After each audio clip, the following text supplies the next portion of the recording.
রাখছেন লোহে মাহফুজের মধ্যে। লোহে মাহফুজ থেকে আল্লাহ তাআলা একসাথে প্রথম আসমানে নাযিল করছেন। প্রথম আসমান থেকে মক্কার জমিনে বিশ্বনবী মুহাম্মদুর রাসূলুল্লাহ সাল্লাল্লাহু আলাইহি ওয়াসাল্লাম 13 বছর জিন্দেগি কাটাইছেন। ওই 13 বছরের মধ্যে আল্লাহ তাআলা স্থান কাল পাত্র দেশে যেখানে যে আয়াতের দরকার সেখানে সেই কোরআনের আয়াত নাযিল করে রাসূল সাল্লাল্লাহু আলাইহি ওয়াসাল্লামকে জানায়া দিলেন। রাসূল সাল্লাল্লাহু আলাইহি ওয়াসাল্লাম উম্মতের সমাধান দিতে কোরআন দিয়ে বাধ্য। কোরআন দ্বারা উম্মতের সমাধান দিয়েছেন। আস্তে আস্তে করে কোরআন নাযিল হয়েছে। রাসূল যখন হিজরত করে মদিনায় চলে গেলেন, মদিনায় যাওয়ার পরে আল্লাহ তাআলা স্থান কাল পাত্র বলে যেখানে যেটা দরকার সেখানে সে আয়াত নাযিল করে জানায়া দিলেন উম্মতের সমাধানার্থে।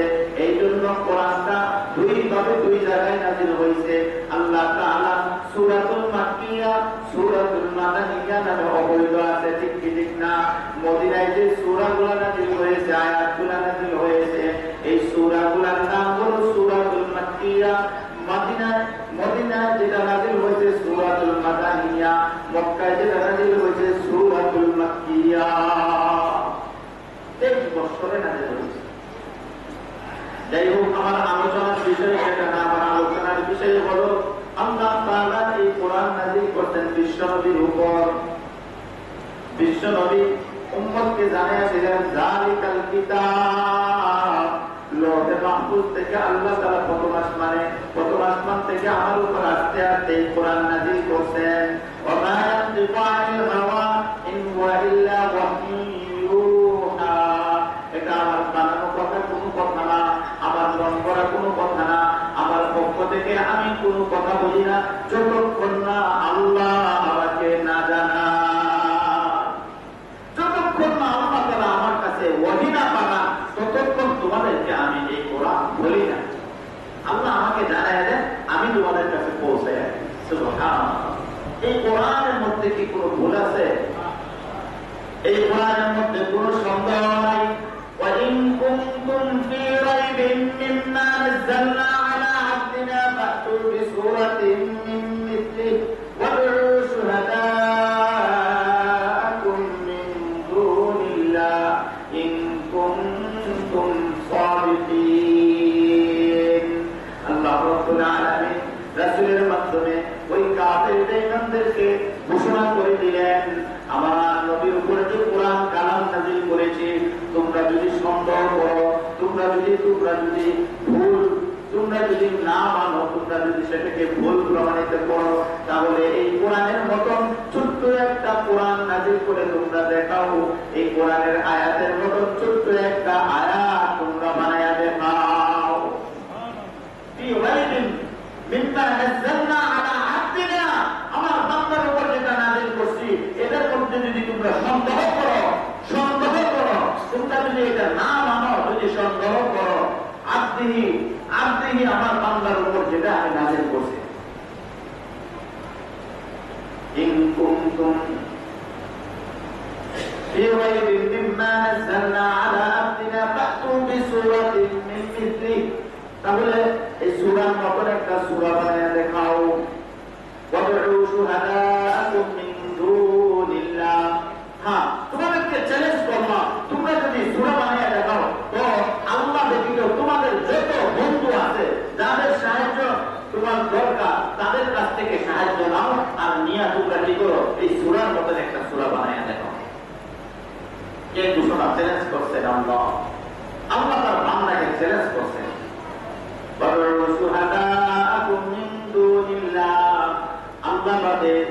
আল্লাহ বাদে তোমরা কি করো, যত তোমাদের বন্ধু আছে,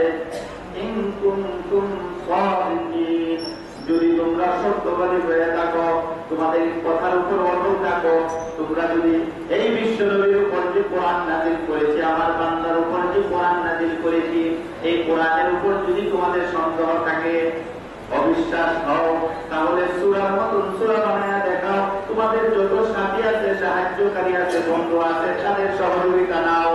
ইন কুনতুম সাদিকিন, যদি তোমরা সত্যবাদী হয়ে থাকো।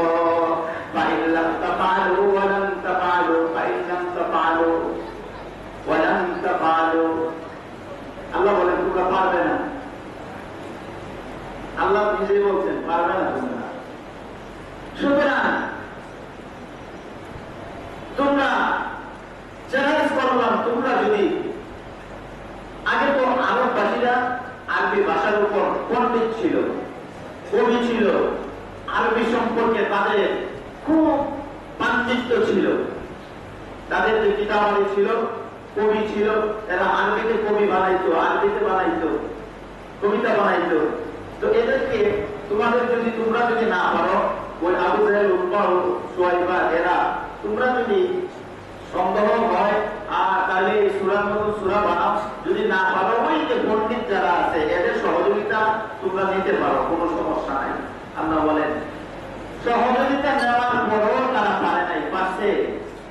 তারা পারবে না, পারে নাই, পারবেও না, পারে নাই, পারবেও না, কখনো পারবে না। কিয়ামত পর্যন্ত আল্লাহ তাআলা এই কোরআন দ্বারা যারা সন্দেহী, এই কোরআনের উপর অবিশ্বাসী, এই কোরআনকে নিয়ে যারা সন্দেহ করে, কিয়ামত পর্যন্ত এই আয়াত বহাল থাকবে কি থাকবে না? থাকবে। কোরআনের আয়াত এখনো আছে কি আছে না? আছে। তো তাদেরকে চ্যালেঞ্জ করে আল্লাহ তাআলা এখনো পর্যন্ত বলতেছেন যদি তোমরা সন্দেহ করো তাহলে একটা কোরআন বানায় দেখাও, সূরা বানায় দেখাও। ইল্লাম তাফআলু ওয়া লাম তাফআলু, তারা পারে নাই, কখনো পারবে না। এই কথাগুলো বলার উদ্দেশ্য হলো সমাজের মধ্যে কিছু কি এখন নতুন নতুন আবিষ্কার হয়েছে। শিক্ষিত মূর্খ, মূর্খ জাগতিক শিক্ষিত, এই জাগতিক শিক্ষিত যারা এই সমস্ত যে ইসলামিক জ্ঞান যারা রাখে না তাদেরকে মূর্খ ছাড়া কিছুই বলা যায় না। ঠিক ঠিক। এর আগেও বর্তমানে আপনাদের বাংলাদেশের অন্তর্বর্তীকালীন সরকারের গঠন করা 12টি সংস্কার কমিশনারের অন্যতম একটি সংস্কার কমিশন হলো নারী সংস্কার কমিশন। নারী সংস্কার কমিশনের গত 19 এপ্রিল 2025 তারিখে অন্তর্বর্তীকালীন সরকারের মাননীয় প্রধান উপদেষ্টা ডক্টর ইউনূসের কাছে ওই যে নারী সংস্কারের অন্যতম সংস্কার একটা হলো নারী সংস্কার, এই নারী সংস্কারের ব্যাপারে একটা টিম তারা বিভিন্ন দাবি দাওয়া নিয়ে তারা পেশ করছেন, আবেদন পেশ করছেন। এই আবেদনের মধ্যে আমাদের ইসলামিক যে বিধিবিধান, মুসলমানদের উপর যে বিধিবিধান, কিছু বিধিবিধান নিয়ে তারা আপত্তি পেশ করছেন, সংস্কার চায়। এই বিধিবিধানের উপর সংস্কার চায়, যেগুলো নাকি কোরআন হাদিস সাথে ইসলামিক শরীয়তের সাথে সাংঘর্ষিক। এমনকি কিছু বিধান আছে সরাসরি এই বিধানের উল্টা, শরীয়তের উল্টা বিধানকে অস্বীকার করতেছে। এরই প্রতিবাদে ঢাকা হেফাজতে ইসলাম এবং ইসলামিক যে আপনার স্কলারবিদ আছেন, মুসলমান আছেন, আইম্মায়ে নেতারা আছেন, ইসলামিক নেতা যারা আছেন, এরা বিভিন্ন পর্যায়ে শাখা প্রশাখায় এবং বিভিন্ন রাজনৈতিক দলগুলা প্রতিবাদ জানাইতেছে। বিভিন্ন জায়গায় প্রতিবাদ হইতেছে, আসতেও হবে, প্রতিটা জেলায় জেলায় আসতে হবে, আপনাদের নরসিংদী জেলাতেও আসতে হবে। যে এই যে নারী সংস্কার কমিশন, যেটা নাকি আপনার সংস্কার চায়, নারীরা সংস্কার চায়। কি সংস্কার? যে নারীদেরকে বিভিন্ন অধিকার থেকে ইসলাম বঞ্চিত করে দিয়েছে। নাউযুবিল্লাহি মিন যালিক। ইসলামিক শরীয়ত নারীদেরকে বিভিন্ন অধিকার থেকে বঞ্চিত করে দিয়েছে। এর মাঝে একটা অধিকার হলো, গত জুমায় বলছিলাম, কিছু কিঞ্চিত আলোচনা আনছিলাম, এর মাঝে একটা অধিকার হলো যে সম্পত্তি, ওয়ারিশ সম্পত্তি বন্টনের ব্যাপারে বাবার ওয়ারিশ সূত্রে যে সম্পত্তি আছে, ছেলে 2 ভাগ, মেয়ে 1 ভাগ, ছেলের বেলায় 2 অংশ, মেয়ের বেলায় 1 অংশ। এই জিনিসটা এরা মানে না, এই জিনিসটা সংস্কার চায়, সমান অধিকার চায়। নাউযুবিল্লাহ মিন যালিক। কিন্তু কোরআনে পাকে আল্লাহ রাব্বুল আলামিন কি বলছেন? সূরাতুন নিসা 11 নম্বর আয়াতে আল্লাহ তাআলা বলেন, ইউসিকুমুল্লাহু ফি আওলাদিকুম লিয-যাকারি মিসলা হাযযিল উনসায়াইন। আল্লাহ রাব্বুল আলামিন সূরাতুন নিসার মধ্যে ঘোষণা করেন, আল্লাহ তাআলা তোমাদের সন্তানদের সম্বন্ধে তোমাদেরকে নির্দেশ দিয়েছেন, সন্তানদের সম্পর্কে তোমাদেরকে নির্দেশ দিয়েছেন। কি নির্দেশ দিয়েছেন? লিয-যাকারি মিসলু হাযযিল উনসায়াইন, এক পুত্রের জন্য 2 কন্যার অংশের সমান। এক পুত্র 2 কন্যার সমান, এক পুত্রের অংশ 2 কন্যার সমান। তাইলে 2 জন কন্যার যা হবে, এক পুত্রের 1 জন পুত্র তা হবে। এটা তারা মানে না। তো এটা আল্লাহ তাআলা মহিলাদের উপর এটা বেইনসাফি করছেন। নাউযুবিল্লাহ। তাইলে কোরআন বলতেছেন, নির্দেশ দিচ্ছেন, আল্লাহ বলেন ইউসিকুমুল্লাহু ফি আওলাদিকুম, আল্লাহ তোমাদের সন্তানদের সম্বন্ধে তোমাদের নির্দেশ দিচ্ছেন। আল্লাহ কি দিচ্ছেন? নির্দেশ দিচ্ছেন। তো আল্লাহর নির্দেশ এটা বান্দার মানার ফরজ না? কি বলেন? সূরাতুল নিসা কোরআনের আয়াতটা আমি বার করতেছি, 11 নম্বর আয়াত।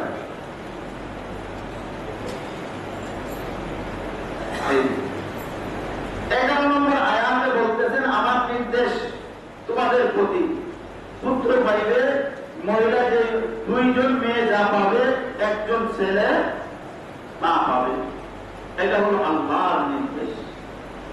এবং সূরাতুল নিসার 12 নম্বর আয়াতে মা কতটুক পাবে, অন্যান্য অংশীদার যারা কে কতটুক পাবে, এই ব্যাপারে বিস্তারিত আলোচনা করছে। যেহেতু অনেক লম্বা আয়াত, এই জন্য আমি বলতেছি না। এটা হলো 12 নম্বর আয়াতে। 13 নম্বর আয়াতে আল্লাহ রাব্বুল আলামিন বলতেছেন, তিলকা হুদুদুল্লাহ, এটাই আল্লাহর নির্দিষ্ট সীমারেখা, আল্লাহর বিধান। এটাই আল্লাহ তাআলার বিধান। যা যা এই আলোচনা করছে 11 নম্বর আয়াতে বলছেন যে 2 জন কন্যার সমান 1 জন ছেলে পাবে। এবং উত্তরাধিকার সূত্রে, ওয়ারিস সূত্রে যারা অংশীদার আছেন, বিস্তারিত 11 নম্বর আয়াতে এবং 12 নম্বর আয়াতে বিস্তারিত কে কতটুকু অংশ পাবে বিস্তারিত আলোচনা করে 13 নম্বর আয়াতে গিয়ে আল্লাহ তাআলা বলতেন, তিলকা হুদুদুল্লাহ, এটা আমার বিধান, এটা আমার পক্ষ থেকে তোমাদের উপর ঘোষণা, নির্দেশ, আমার বিধান। তোমরা সেই বিধানগুলো মানতে হবে। আল্লাহর হুকুম, আদেশ, আল্লাহর আদেশ মানলে ঈমানদার, না মানলে বেঈমান। আল্লাহর হুকুম মানলে ঈমানদার, না মানলে কাফের। এরপরে আল্লাহ তাআলা বলেন, ওয়ামান ইউতি'িল্লাহ ওয়া রাসূলাহু, তোমরা আল্লাহ এবং আল্লাহর রাসূলের অনুগত হও, আল্লাহ আল্লাহর রাসূলের অনুসরণ হও, আল্লাহর হুকুম মানো, রাসূলের তরিকা মতো চলো।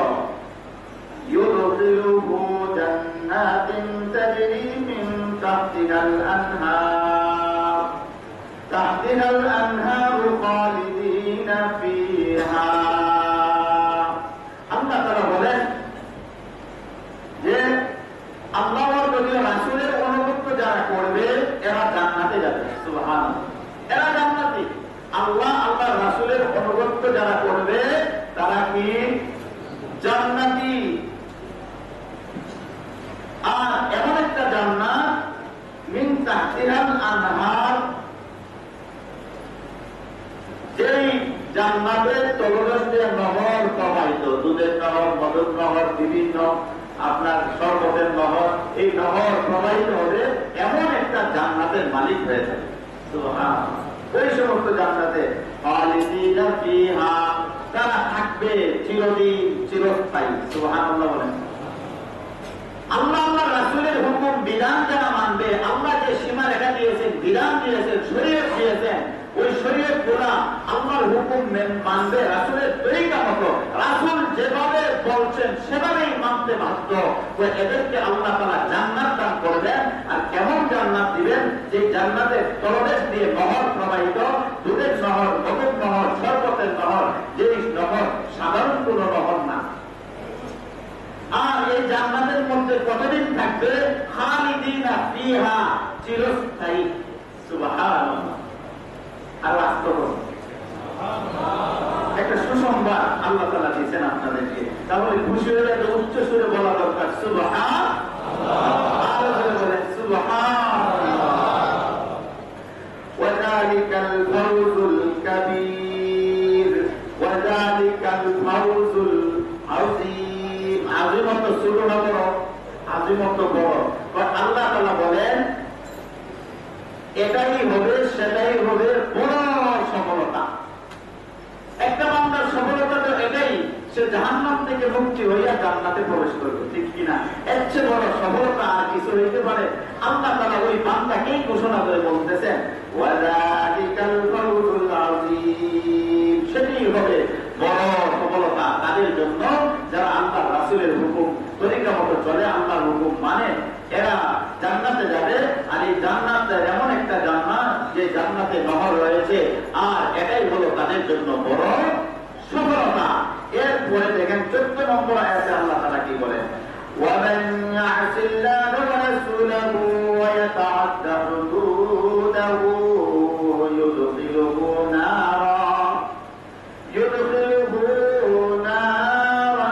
نَارًا خَالِدًا فِيهَا وَلَهُ عَذَابٌ مُهِينٌ। আর যে কেউ আল্লাহ এবং তদীয় রাসূলের অনুগত্য করবে না, অমান্য করবে, নির্দিষ্ট সীমা অতিক্রম করবে, আল্লাহ রাসূলের অনুগত্য করবে না, আল্লাহ তাআলার বিধানের নির্দিষ্ট সীমা অতিক্রম করবে, আল্লাহর হুকুম মানবে না, ওই হুকুমের মধ্যে জ্ঞান খাটাবে, যুক্তি খাটাবে, আল্লাহ তাআলা বলেন ওই সমস্ত লোকগুলা জাহান্নামে যাবে। ওই সমস্ত লোকগুলা কোথায় যাবে? জাহান্নামে। আল্লাহ বলেন, ওয়ামান ইয়াসিল্লাহা ওয়া রাসূলাহু, যারা আল্লাহর হুকুম মানে না, রাসূলের তরিকা মতো চলে না, এরা সীমারেখা অতিক্রম করে চলে। ওয়া ইয়াতাআদ্দা হুদুদাহু, তারা আল্লাহ তাআলার সীমারেখা অতিক্রম করে চলে। আল্লাহর সীমারেখা মানে না, আল্লাহর বিধান মানে না, আল্লাহর বিধানের উল্টা চলে। ওই সমস্ত লোকগুলাকে আল্লাহ তাআলা ঘোষণা করেন, ইউদখিলুহু নারা, আল্লাহ তাআলা ওই সমস্ত লোকগুলাকে জাহান্নামে প্রবেশ করাইবেন। আর বলেন খালিদিনা ফিহা, আর জাহান্নামে 1-2 দিনের জন্য থাকবে না, খালিদিনা ফিহা, চিরস্থায়ী জাহান্নামে প্রবেশ করবে।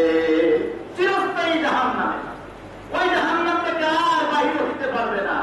ওয়ালাহু আযাবুম মুহিন, আর তাদের জন্য এটা লাঞ্ছনাদায়ক শাস্তি।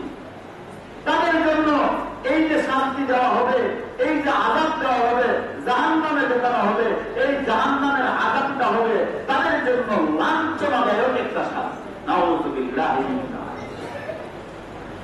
আল্লাহ রাব্বুল আলামিন সূরাতুন নিসার 11 নম্বর আয়াতে আমাদেরকে ঘোষণা করলেন, আমার নির্দেশ হলো পিতার পক্ষ থেকে ওয়ারিস সূত্রে কন্যা পাবে 2 অংশ আর ছেলে পাবে 1 অংশ। এইটা বিধান হলো আমার। এই বিধান যারা মানবে আমি আল্লাহ তাআলা তাদেরকে জান্নাত দান করব। এমন জান্নাত, যে জান্নাতের নিচে দিয়ে নহর প্রবাহিত হবে, ওই জান্নাতে বান্দা চিরস্থায়ী থাকবে। আর যারা আমার হুকুম আল্লাহর রাসূলের হুকুম, রাসূলের তরিকা মানবে না, রাসূল আল্লাহর সীমারেখা অতিক্রম করে চলবে, আল্লাহর বিধান অমান্য করে চলবে, আল্লাহর বিধানের উপর তারা আঙ্গুল ঘোরাবে, ওই সমস্ত লোকগুলাকে আল্লাহ তাআলা 14 নম্বর আয়াতে বলছেন তারা জাহান্নামে যাবে। আর জাহান্নাম হলো তাদের জন্য চিরস্থায়ী, এটা তাদের জন্য লাঞ্ছনাদায়ক একটা শাস্তি। আর যারা জান্নাতে যাবে এদের জন্য বড় সফলতা।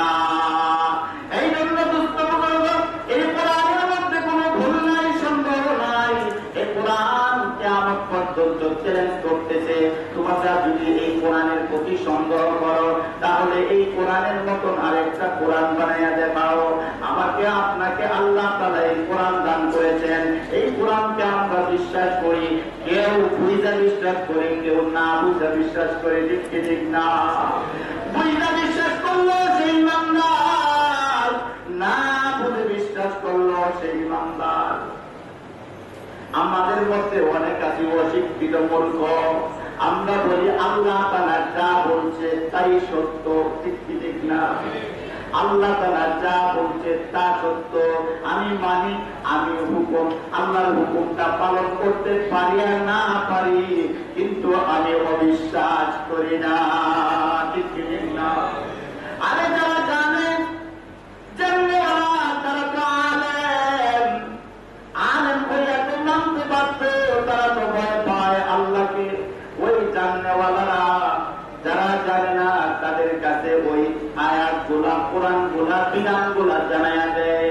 আল্লাহ তাআলা যেমন জিবরাইলের মাধ্যমে রাসূলের কাছে জানাইয়া দিলেন, রাসূল যেভাবে সাহাবায়ে কেরামদের কাছে জানাইয়া দিলেন, সাহাবায়ে কেরাম যেমন তাবিঈনদের কাছে জানাইয়া দিলেন, তাবিঈন যেমন তাবিঈনদের কাছে জানাইয়া দিলেন, ঠিক তেমনি ভাবে একটা পর্যায়ে গিয়া উলামায়ে কেরামদের কাছে ওই বিধান নাযিল হয়ে গেছে। উলামায়ে কেরাম ওই বিধানগুলা জেনে জেনে বুঝে বুঝে যারা জানে না তাদের কাছে পৌঁছায় দেয়, ঠিক কি ঠিক না? আর জাননেওয়ালা তারা জানে না, কিন্তু তারা বলে আমরা জানি আর না জানি, কিন্তু আল্লাহর বিধান সত্য, এটার মধ্যে আমরা কোনো সন্দেহ করি না, ঠিক কি ঠিক না? আল্লাহ রাব্বুল আলামিন বলেন ওই সমস্ত বান্দারা খাঁটি ইমানদার, ওই সমস্ত বান্দারা খাঁটি ইমানদার, সে হোক অশিক্ষিত, সে হোক মূর্খ, কিন্তু আল্লাহর বিধানকে অমান্য করে না। কিন্তু জাগতিক শিক্ষায় জাগ্রত, জাগতিক শিক্ষায় কিছু শিক্ষিত মূর্খ তসলিমা নাসরিনের মতন, ঠিক কি ঠিক না? ফরিদা রহমানের মতন, আপনাদের স্মরণ আছে কিনা? তসলিমা নাসরিন আল্লাহর বিধানকে অস্বীকার করে বলছিল, আল্লাহর বিধানের মধ্যে ভুল করে বলছিল আল্লাহ তাআলা এই বিধানটা ভুল করছে। আরেকটু আসতে কর, এই বিধানটা যে আল্লাহ তাআলা নারীদেরকে ঠকাইছে, ছেলেদেরকে শিখাই দিছে, এই সন্তান তো বাবার সন্তান, ছেলেও তো বাবার সন্তান, মেয়েও তো বাবার সন্তান, কিন্তু দুই অংশ আর এক অংশ হবে কেন? সমান সমান অধিকার। নারী হিসাবে তসলিমা নাসরিন শিক্ষিত ছিল না মূর্খ ছিল? এরকম শিক্ষিত ছিল, ডক্টরেট, ফেরেশতা, পুরো শিক্ষিত ছিল। এই কথা বলার কারণে সাধারণ মুসলমান যারা ছিল, সাধারণ মূর্খ ইমানদার যারা ছিল, সাধারণ ভাবে যারা ইমানদার ছিল, ওই সমস্ত ইমানদাররা বলে আল্লাহ তাআলার কালামের উপর আঙ্গুল ঘুরাইছে, আমার আল্লাহর বিধানকে ভুল ধরে তসলিমা নাসরিন, এই তসলিমা নাসরিন বাংলার জমিনে থাকতে পারবে না।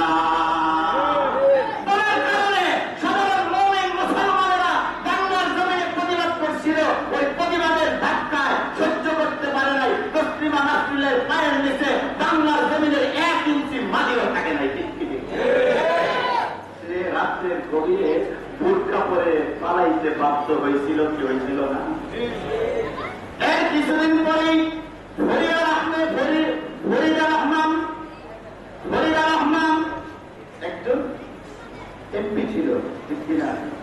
সংসদের মধ্যে গিয়ে বলতেছে আমি আল্লাহ তাআলার কালামের মধ্যে কোনো ভুল ধরি না, তাসলিমানা শ্রীনের মতন কোনো ভুল ধরি না। তবে আমারও এখানে প্রশ্ন আছে, আমার কিছু প্রশ্ন আছে। বলে কি, আমি এই কোরআনটা ভালো করে পড়েছি, শিক্ষিত, জাগতিক শিক্ষায় শিক্ষিত। গত সময় বলছিলাম জাগতিক শিক্ষা কি আর ইলমে ওহীর শিক্ষা কি। ইলমে ওহীর জ্ঞান না থাকলে কি হয়? জাগতিক শিক্ষায় শিক্ষিত হও, উচ্চ শিক্ষায় শিক্ষিত হও, ডাক্তার হও, তো ইমানদার ডাক্তার হও, তুমি হও, ব্যারিস্টার হও, ইমানদার ব্যারিস্টার হও, উকিল হও, ইমানদার উকিল হও, তুমি যত বড় পাইলট হও, ইমানদার পাইলট হও, তাহলে তুমি নাস্তিক হইবা না যদি তুমি ইমানদার না হইতে পারো। তুমি যদি ইলমে ওহী যেগুলো তোমার উপর খরচ করছে এই বিধান যদি তুমি শিখতে না পারো, জ্ঞান অর্জন করতে না পারো, যত জাগতিক শিক্ষায় যত বড় শিক্ষিত হও, তোমার বিপদ আছে, তোমার বিপদ আছে। কারণ আল্লাহর বিধানের উপর তুমি জ্ঞান হারাইবা, তখন বলবে এটা এভাবে না, এটা এভাবে, এটা এইভাবে হইল, এটা যদি এইভাবে না হইয়া ওইভাবে হইতো তাইলে খুব ভালো হইতো। যেরকম বর্তমানে এরা এখন এই যুক্তি দিতেছে, যুক্তি পেশ করতেছে, নারী সংস্কারের বিধান সংস্কার করার জন্য ডক্টর ইউনূসের কাছে তারা আবেদন পেশ করছে। এইগুলো আমাদের উপর ইনসাফ করা হয় নাই, শরীয়তের বিধান ইনসাফ করা হয় নাই। ফরিদা রহমান যুক্তি খাড়াইয়া বলতেছে আমি কোরআনটাকে ভালো করে পড়ছি। আপনারা শুনেন, আমি কোরআনের কোথায় পাই নাই যে ছেলেকে যদি 2 অংশ দেওয়া হয় তাহলে গুনাহ হবে। নাউযুবিল্লাহ।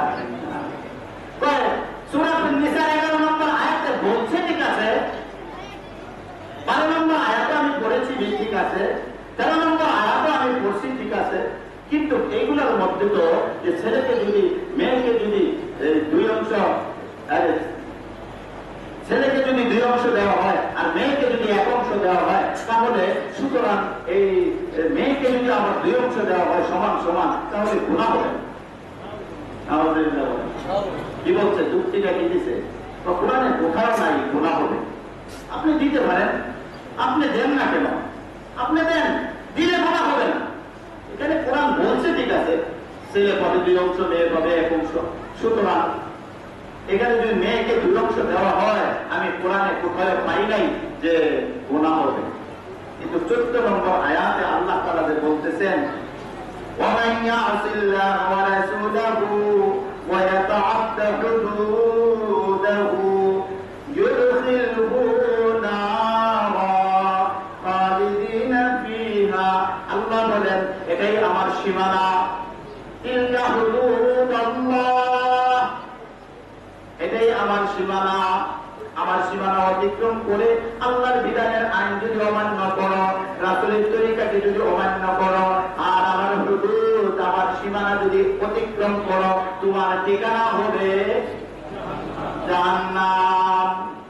তাহলে তুমি যে বলবা গুনাহ হবে না, ঠিক আছে, কিন্তু তুমি তো জাহান্নামে চলে যাবা। তুমি এমন পড়া করছো, কিন্তু আল্লাহ সূরাতুন নিসা তুমি 14 নম্বর আয়াতটা তুমি পড়লা না, সূরা নিসার 14 নম্বর আয়াতটা পড়লো না, তুমি তো কোরআনের এত আয়াত পড়ছো। এইখানে তো বলতেছে আল্লাহর হুকুম যদি না মানো তোমার ঠিকানা হবে জাহান্নাম, রাসূলের তরিকা যদি না মানো তাহলে তোমার ঠিকানা হবে জাহান্নাম। আর এই জাহান্নাম হবে চিরস্থায়ী। তুমি কি এটা বলো না? আমাদের বাংলাদেশে এমন অযৌক্তিক কিছু কথা এখন নারী সংস্কারের নামে চালাইতেছে, আবেদন করতেছে। এই আবেদনগুলো কোরআনের সরাসরি উল্টা। ইসলামিক স্কলার, হেফাজতে ইসলাম বাংলাদেশ এবং বিভিন্ন ইসলামিক দলগুলা, ইমানদার সাধারণ মুমিন যারা আছেন, যারা কোরআনকে বিশ্বাস করে, রাসূলকে বিশ্বাস করে, আল্লাহর বিধানকে বিশ্বাস করে, যদিও তারা 5 ওয়াক্ত নামাজ পড়তে পারে না, যদিও তারা বিভিন্ন ইবাদত সঠিকভাবে করতে পারে না, কিন্তু এভাবে একমত আল্লাহ কোরআন সত্য, দেখতে রাসূলের তরিকা মতো মানতে হবে। যদিও আমি মানতে পারি না, কিন্তু বিশ্বাস করি, ঠিক কি ঠিক না? এর উপর যারা আঙ্গুল ঘোরাবে তাদের আঙ্গুল থাকবে না। বাংলার জমিনে এটা হইতে দেওয়া যায় না, আর দেওয়া যাবে না, ঠিক কি ঠিক না? সাধারণ মুমিন একজন নিম্ন স্তরের ইমানদারও সেটা মানতে পারে না। আপনারা কি মানলেন? এখন যুক্তি সামান্য, আমি গত সময় বলছিলাম যে সমান দিলে সমস্যা কোথায়, সমান দিলে সমস্যাটা কোথায়? দিয়ে দেন না, দিলে কি হবে? ব্রেনের মধ্যে এটা কাজ করতে পারে, দিলে কি হবে? দেন না। মেয়ে সমান ছেলেও সমান দিয়ে দেব। আপনাদেরকে মুফাসসিরিনে কেরাম বোঝাচ্ছেন, দেখেন আল্লাহ তাআলার বিধান এটা। এই বিধান যদি আপনি এখানে যদি যুক্তি এবং জ্ঞান থাকা যে দিয়া দিলে কি হবে, তাহলে 1 নম্বর হলো আল্লাহর হুকুম আপনি মানবেন না। 2 নম্বর হলো রাসূল সাল্লাল্লাহু আলাইহি ওয়াসাল্লামের তরিকা, রাসূল শিক্ষা দিয়েছেন সাহাবায়ে কেরামদেরকে, তোমরা এভাবেই সমাধান করো, সমাধান করবে ওয়ারিস বন্টন করো, এটাও মানা হলো না। 3 নম্বর হলো যুক্তি। ছেলের খরচের খাত হলো 3টা, আর মেয়ের খরচের খাত একটাও। তাহলে কেমনে? ছেলে যখন সাবালক হবে তখন তার ভরণ পোষণ তার নিজের, শরীয়ত বলতেছে, শরীয়তের বিধান বলতেছে আমি, শরীয়তের বিধান, ছেলে সাবালক হবে সে নিজে তার ভরণ পোষণ করবে। 3 নম্বর আর 2 নম্বর হলো যখন বিবাহ শাদী করবে নারীর সমস্ত ভরণ পোষণ খরচ সে দিবে। 3 নম্বর হলো ওই নারী থেকে যত সন্তান আসবে ওই সন্তানের ভরণ পোষণ সব সে বহন করবে। মেয়েদের বেলায় ওই মেয়েরা যখন বিয়ের আগ পর্যন্ত তার খরচ বহন করবে বাবা, বিয়ে দেওয়ার পরে তার সমস্ত খরচ বহন করবে তার স্বামী মরার আগ পর্যন্ত। কিন্তু তার কোনো খরচের খাত আছে? খরচের খাত নাই, খরচের খাত একটাও নাই। কিন্তু দেখে গেল এই দিকটা পিতার কাছ থেকে পাইছে ওয়ারিশ সূত্রে এক ভাগ, আবার গিয়ে স্বামীর কাছেও পায়, ঠিক না? তাহলে মেয়ে ঠক জেরা দিচ্ছে। ইসলাম কি, শরীয়ত বিধান কি মেয়েদেরকে ঠকাইছে না জিতাইছে? কিন্তু পুরুষ তার 3 খাতে খরচ হয়, 3টা খাতে, কিন্তু খাত পাইছে সে ইয়ে পাইছে কয়টা? 2টা। খরচ হয় কয় খাতে? 3 খাতে। এর বড় তো বোনাইয়ে ভাইয়ের কাছে বিভিন্ন দাবি নিয়ে, ঠিক না? এই দাবিগুলো পূরণ করতে হয় কি হয় না? হয়, কারণ ভাই বোনের ব্যাপার তো।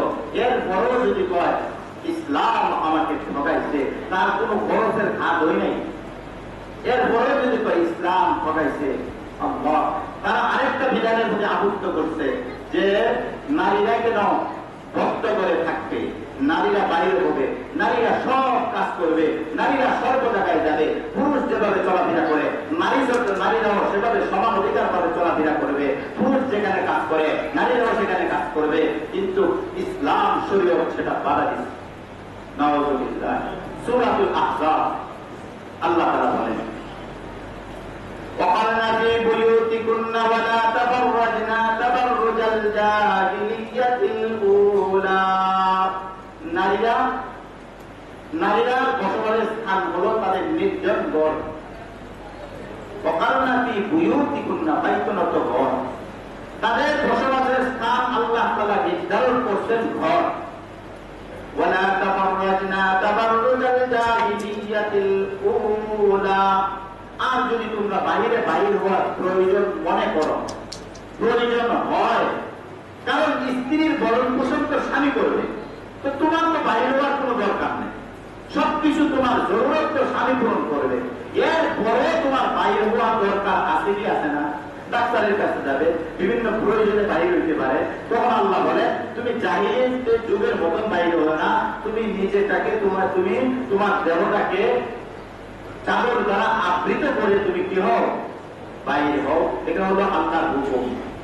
দেহ বলতে হাত, পাও, শরীর, এগুলাকে ভালো করে থাকো। কেননা হাত যদি যুবক দেখে আবার আরেকবার দেখতে মন চায়, ঠিক কি ঠিক না? পাও যদি দেখে ওই সুন্দর একটা পাও আবার উইকে দেখতে চায়, ঠিক কি ঠিক না? এখন বলেন চেহারা কি হাতের চেয়ে সুন্দর না বেসুন্দর? হাত পাওয়ার চেয়ে চেহারা সুন্দর না বেসুন্দর? চেহারা তো আরো সুন্দর। তাহলে এই চেহারাটার দিকে তাকাবে কি তাকাবে না? তাহলে এই চেহারাও রাখতে হবে। কি করতে হবে? ইসলামের বিধান হলো চেহারাকেও ঢেকে রাখো। সুতরাং হাত পা শরীর যদি রাখতে হয় তাহলে চেহারা খোলা রাখা তো আরো বড় নাই, ঠিক কি ঠিক না? চেহারাটা আরো আগে রাখতে হবে, ঠিক কি ঠিক না? এই জন্য ইসলামের বিধান হলো তুমি যদি বাইরে হও তাহলে তোমার চেহারাটাকে ঢেকে বাইরে হও। এটা হলো নারীর অধিকার, নারীর সম্মান, ঠিক কি ঠিক না? যেহেতু সময় নাই সংক্ষেপে এই কথা বললাম, আল্লাহ তাআলা বিধান করছেন, এই বিধান মানতে হবে। তারা বলে না, নারীরাও সমান অধিকার চাই, নারীরাও সমান অধিকার চাই। সমান অধিকার যদি চাও তাহলে ছাগল আর গরু দ্বারা একসাথে আলোচনা, ঠিক কি ঠিক না? ছাগল আর গরু দ্বারা কি একসাথে হাল চলা সম্ভব? ছাগল এক সাইডে, গরু এক সাইডে, কারণ সমান অধিকার দেন। ছাগল আনবো, তাহলে নারীদেরকে যদি আমাদের কাজগুলো বন্টন করে দেই তাহলে তারা পারবে? কখনো সম্ভব না। আল্লাহ তাআলা নারীদেরকে এক মেজাজ দিয়ে তৈরি করছেন, পুরুষকে এক মেজাজ দিয়ে তৈরি করছেন, নারীর অধীন করে দিয়েছেন, পুরুষের অধীন করে দিয়েছেন নারীদেরকে।